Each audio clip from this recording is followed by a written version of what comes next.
Hello दोस्तों, good morning. Satpura online classes में आपका स्वागत है।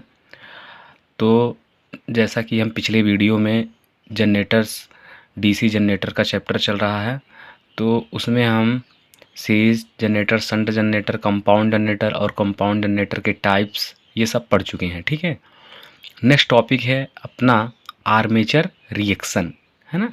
कौन सा टॉपिक है? Armature reaction. तो आज हम आर्मेचर रिएक्शन के बारे में क्या करेंगे, पढ़ेंगे। ठीक है, कि आर्मेचर रिएक्शन क्या होता है, ठीक है, कैसे उत्पन्न होता है, और अगर आर्मेचर रिएक्शन उत्पन्न होता है तो इससे हमें लॉसेस क्या होते हैं, है ना। इन सब चीज़ों के बारे में क्या करेंगे, स्टेप बाय स्टेप पढ़ेंगे। ठीक है। तो जैसा कि जब आप लोग डीसी जनरेटर उस पर लोड डालते हैं तो आर्मेचर अपना फ्लक्स क्या करेगा, बनाएगा, है ना। आर्मेचर क्या करेगा, अपना फ्लक्स बनाएगा। जैसे मान लीजिए हमारे क्या हो गया, एन और एस, है ना, ये हमारे फील्ड का फ्लक्स हो गया। ठीक है, ये हमारे क्या हो गया, फील्ड का फ्लक्स हो गया, और ये क्या हो गया, आर्मेचर का फ्लक्स हो गया। ठीक है। अगर आप, है ना, यहाँ आर्मेचर में अगर आप यहाँ लोड नहीं लगाएंगे तो वह करंट फ्लो नहीं होगी, मतलब इस आर्मेचर में भी फ्लक्स नहीं होगा। जैसा आप लोड लगाएंगे तो आर्मेचर में क्या करेगा, फ्लक्स बनाएगा। ठीक है। तो मतलब कि जैसे मान लीजिए ये हमारा क्या हो गया, ये हमारा फील्ड का फ्लक्स हो गया। ठीक है। तो आर्मेचर रिएक्शन की परिभाषा क्या निकल के आती है कि आर्मेचर का फ्लक्स और फील्ड का फ्लक्स, है ना, ये हमारा जैसे आर्मेचर का फ्लक्स हो गया और ये क्या हो गया, फील्ड का फ्लक्स। तो आर्मेचर का फ्लक्स और फील्ड का फ्लक्स, इन दोनों के बीच में एक रिएक्शन होती है ना, क्या होती है, रिएक्शन। उसको ही क्या का बोला जाता है, आर्मेचर रिएक्शन बोला जाता है। ठीक है, उसी को क्या बोला जाता है, आर्मेचर रिएक्शन। ठीक है, आर्मेचर प्रतिक्रिया, है ना। अब तो एक क्वेश्चन हमारा यहाँ से ये बनता है, अब क्या बनेगा क्वेश्चन की, जो आर्मेचर रिएक्शन होती है तो लोड पर होगी कि बिना लोड पर होगी। ठीक है, ये क्वेश्चन यहाँ से आता है। तो आर्मेचर रिएक्शन जो होगी आपकी सदैव भार पर होगी, मतलब लोड पर होगी, है ना।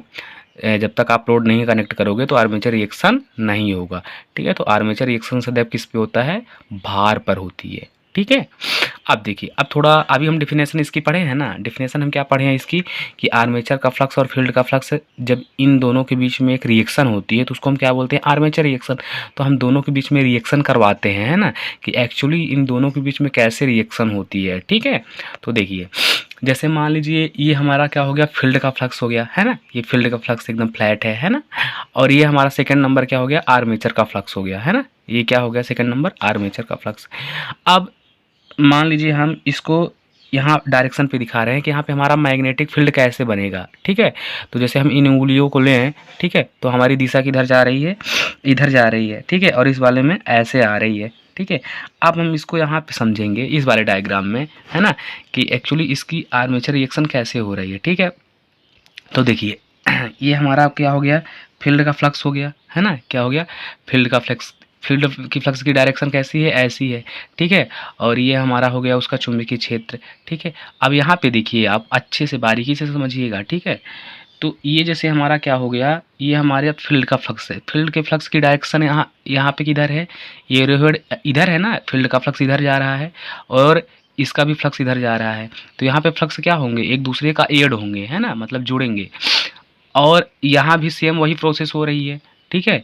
लेकिन यहाँ पे जो है ये फील्ड का फ्लक्स हो गया, ये हमारे फील्ड का फ्लक्स हो गया, ये आर्मेचर का फ्लक्स हो गया, एक दूसरे के क्या है, एंटी कॉम कर रहे हैं। तो यहाँ पे जो टोटल फ्लक्स होगा उसमें क्या आ जाएगी, कमी आ जाएगी। और सेम प्रोसेस हमारे इसमें भी हो रही है। ठीक है।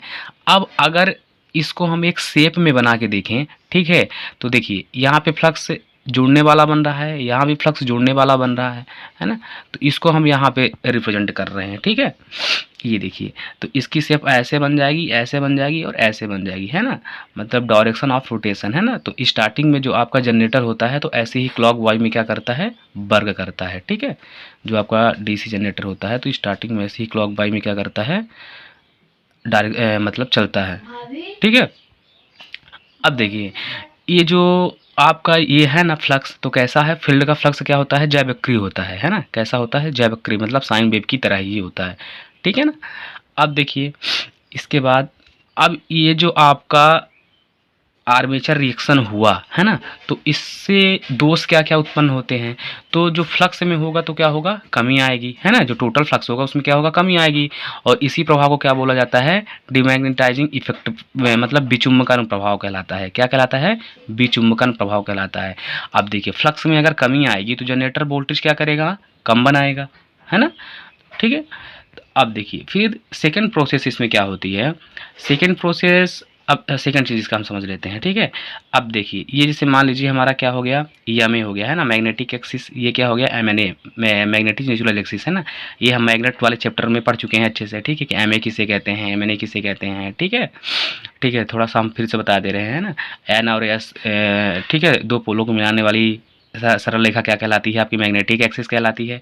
और एम ए के लंबवत या तो चुंबक के केंद्र पर बनने वाली रेखा क्या कहलाती है, मैग्नेटिक नेचुरल एक्सिस कहलाती है, ठीक है, चुंबकीय उदासीन अक्ष, है ना। अब देखिए यहाँ पे क्या हो गया, जैसे हमारी ये एन और यस है ना, यहाँ पे हम क्या कर रहे हैं कि इस शेप में रिप्रेजेंट कर रहे हैं, ठीक है। अब इसके केंद्र से बनने वाली जो सरल रेखा होगी वो क्या कहलाएगी, आपकी जी एन ए कहलाएगी या तो एम एन ए कहलाएगी, ठीक है। अब देखिए यहाँ पे एक्चुअली होता क्या है कि ये जो आपका यमन ए होता है ना, ये जो आपका एम एन ए होता है, तो जी एन ए से क्या होता है, मतलब कुछ इधर को खिसक जाता है, ठीक है। जब इधर खिसक जाता है तो इसी प्रभाव को आप क्या बोलते हैं, चुंबकीय विक्षोभ प्रभाव कहते हैं, है ना। जिससे जब ये खिसकेगा इधर, है ना, तो विद्युत धारा की दिशा आपकी इधर होगी, जब इधर होगी तो यहाँ पे जो आपका मतलब कि यहाँ पे ब्रशों में क्या होगा कि अभी तो हम ब्रश के डायरेक्शन भी नहीं चेंज किए थे, है ना, जिससे यहाँ पे क्या होगा, चिंगारियाँ उत्पन्न होगी, ठीक है। तो यही प्रभाव क्या कहलाता है, चुंबकीय विक्षोभ प्रभाव कहलाता है, ठीक है ना। यही क्या कहलाता है आपका, चुंबकीय विक्षोभ प्रभाव कहलाता है, ठीक है। अब थोड़ा हम ये समझ लेते हैं कि जी एन ए क्या होता है, एम एन ए क्या होता है ना, अच्छे से, ठीक है, ठीक है। तो अब हम समझेंगे कि जीएनए क्या होता है, एमएनए क्या होता है, एलपीटी क्या होता है और टीपीटी क्या होता है, ठीक है। यहाँ से क्वेश्चन भी आते हैं अपने। तो जीएनए क्या होता है आपका, जीएनए का एक तो पूरा नाम क्या होता है आपका, ज्योमेट्रिकल नेचुरल एक्सिस, है ना। इसका हिंदी नाम क्या होता है, ज्यामितीय उदासीन अक्ष। अब जीएनए की डिफिनेशन क्या निकल के आती है, तो जीएनए की डिफिनेशन आपकी निकल के आएगी कि दो पोलों को विभाजित करने वाली जो रेखा होती है तो आपकी क्या कहलाती है, ज्योमेट्रिकल नेचुरल एक्सिस कहलाती है, ठीक है। या अब हम एमएनए की डिफिनेशन समझते हैं, ठीक है, कि एमएनए क्या होता है, इसका पूरा नाम क्या होता है। तो एमएनए का पूरा नाम क्या होता है, मैग्नेटिक नेचुरल एक्सिस, है ना। इसको हिंदी से क्या बोलते हैं, चुंबकीय उदासीन अक्ष। मतलब कि एमए मतलब मैग्नेटिक एक्सिस, एमए किसे कहते हैं अभी हमने आपको बताया था, है ना, कि दो पोलों को मिलाने वाली जो रेखा होती है तो क्या कहलाती है आपकी, मैग्नेटिक एक्सिस। तो यहाँ पे आप एमएनए की डिफिनेशन क्या बोलते हैं कि एमए मैग्नेटिक एक्सिस के परपेंडिकुलर जो लाइन होती है वो क्या कहलाती है, आपकी मैग्नेटिक नेचुरल एक्सिस कहलाती है। या तो इसकी दूसरी डेफिनेशन आप क्या बोल सकते हो कि मैग्नेट के केंद्र पर बनने वाली रेखा आपकी क्या कहलाती है, मैग्नेटिक नेचुरल एक्सिस कहलाती है, ठीक है। अब हम समझेंगे कि एलपीटी क्या होता है और टीपीटी क्या होता है, ठीक है। तो एलपीटी का पूरा नाम क्या होता है, लीडिंग पोल टिप, ठीक है, लीडिंग पोल टिप। और टीपीटी का पूरा नाम क्या होता है, ट्रेलिंग पोल टिप, ठीक है। तो देखिए जैसे मान लीजिए ये अभी हम इसकी शेप बनाए थे ना, है ना, ये देखिए आपकी शेप ऐसे बनी थी फील्ड और आर्मेचर की। तो जहाँ पे फ्लक्स ज़्यादा रहेगा वो आपका क्या कहता है, जैसे यहाँ पे ये टीपीटी हो गया, ये टीपीटी हो गया, ये एलपीटी हो गया, ये एलपीटी हो गया, ठीक है। तो मतलब एक पोल के अंदर आर्मेचर के घुमाव की दिशा में जो भाग पोल के सामने आता है ना, जैसे ये वाला भाग पोल के सामने आ रहा है ना, एलपीटी। तो जो भाग पोल के सामने आएगा वो क्या कहलाएगा, लीडिंग पोल टिप। और जो भाग पीछे रह जाएगा वो आपका क्या कहलाएगा, ट्रेलिंग पोल टिप। अब जैसे आर्मेचर रिएक्शन के कारण यहाँ पे एलपीटी में क्या हो जाता है, विचुम्बकन प्रभाव उत्पन्न होता है, और टीपीटी पे क्या होता है, चुंबकन प्रभाव उत्पन्न होता है, ठीक है दोस्तों।